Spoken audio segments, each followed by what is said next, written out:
Thank you for joining me today on Coffee with Jesus Outreach. Today I'm going to share a little bit about my personal testimony, and I hope that it encourages you. Go get your cup of coffee and let's settle in and talk about it. I was born into a loving family. My dad was a dentist and my mom was a nurse. I had two older brothers, Joe and Lee, and the three of us were all close in age. Life was simple and sweet, full of the kind of everyday moments you don't realize you'll cherish until they become memories. One evening when I was just 3 years old, we had dinner at a family friend's house before heading to church for prayer meeting.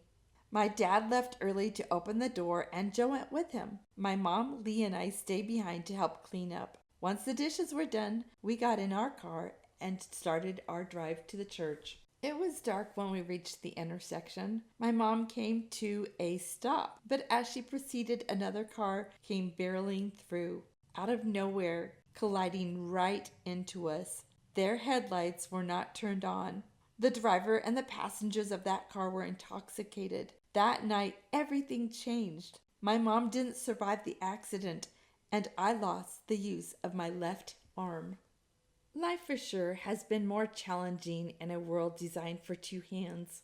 But one of the stories that has really encouraged me in the Bible is the story about Jacob. Jacob wrestled with God all night, and as a result, he walked away with a limp. And yet, God still used him. I believe we all wrestle with who we are, with who God calls us to be, and with the things in our lives that feel like limitations. The enemy loves to use those things against us. He likes to whisper, "You're not good enough. You're too broken, too different."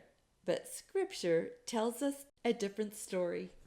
Moses had a speech impediment, yet God used his voice to lead a nation. Paul had a thorn in his flesh, yet God's grace was made perfect in his weakness. Jacob walked with a limp, but he walked in a blessing. And me? I may only have one arm, but I have a story, and so do you.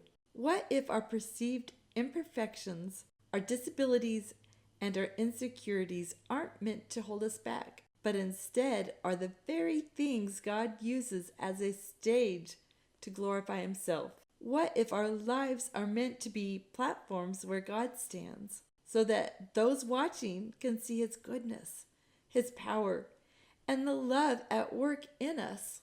I don't know about you, but that's the way I want to live, with my life as a stage that honors God. Because in the end, it's not about what we don't have, it's about what He can do through us.